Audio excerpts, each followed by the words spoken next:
Set, they're off and racing. Prime Rate. Now Dimmer Salang has missed the start and is going to settle last. Prime Rate races up towards the first run out of the straight to lead by 2 or 3 lengths from Yellow Stein, then followed Royalty Material, and Dimmer Salang being sooled along now is making up ground around the outside.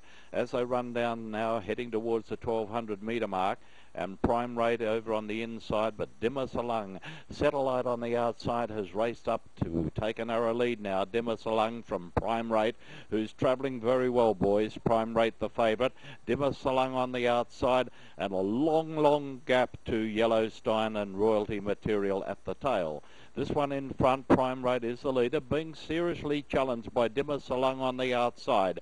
But it's Prime Rate about a long neck in front as they go past the half mile. And now Prime Rate gets away to lead by more than a length and a quarter from Dimmer Salang on the outside, a long way back to Yellow Stein and Royalty Material well and truly out of contention. They go inside the 600 and Prime Rate away by 1.5 lengths, and it's travelling well, the favourite. If you're on it, you must be feeling on very good terms with yourself. It comes down to the 400 metre mark, still leading by a length and a half. Dimmer Salang won't go away. It's trying hard on the outside into the straight.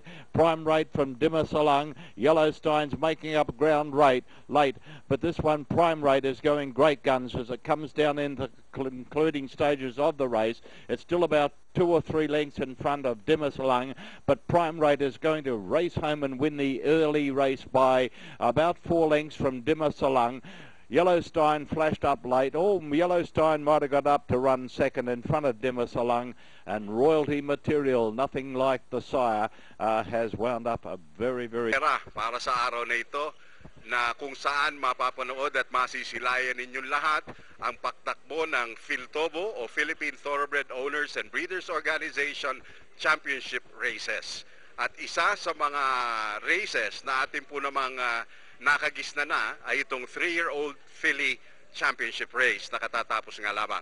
At para naman mabigyan natin ng pagkakataong mabigyan ng tropeyo ang nanalong kabayo, hayaan nyo ipakilala ko muna ang ating mga bisita dito sa ating harapan. Unang-una ang Pangulo po ng Samahang Philtobo, si Presidente Nonoy Niles. Of course, kasama po naman ang ating direktor na napakasipag, napakagaling magpakain ng kabayo. Yeah.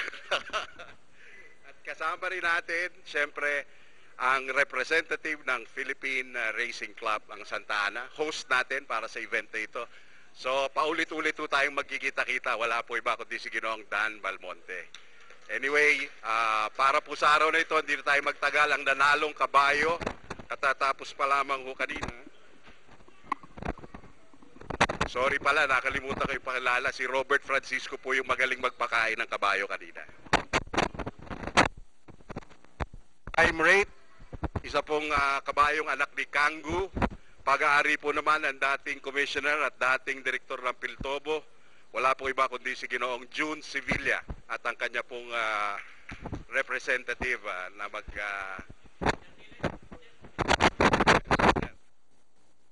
Okay, ang tatanggap po ng tropeyo, si Pochek Vicente, foreign in behalf of June Sevilla.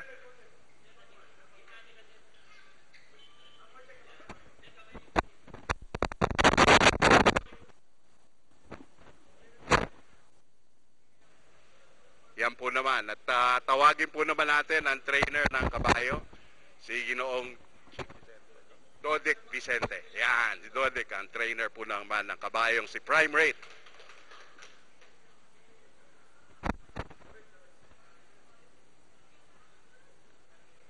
Yan po naman. At ang hinete natin, naririto na ba?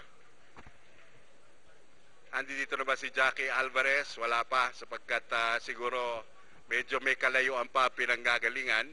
So, ibibigay na muna natin ang tropeyong yan sa kanyang trainer din. Pakiabot na lang natin kay Ginoong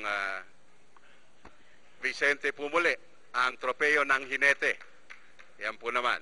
Mga kaibigan, ang mga nakikita nyo po ay mga koneksyon ng kabayong Prime Rate, kasama po ang pamunuan ng Philtobo at ng Santa Ana.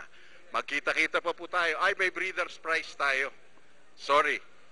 Ang buong concept po naman ng pakarera ng Philtobo ay para bigyang kaalaman kayong lahat sa mga pangyayari po naman sa pagpapalahi at pagpapalaki ng mga kabayong ito. So bago po natin makalimutan, malaking bagay po ang nag-breed, ang nag-ari po naman ng inahin at pumili ng stalyon na pupuntahan ng kabayong inyong napanalo. Wala po iba kundi si Ginoong June Sevilla. Okay, tinatanggap po ulit ni Mr. Vicente bilang representante. Yan po, maraming salamat.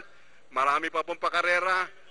4 na championship races culminating sa ating Juvenile Championship Series. Magkita-kita po tayo at manood at mag-enjoy kayo ng karera.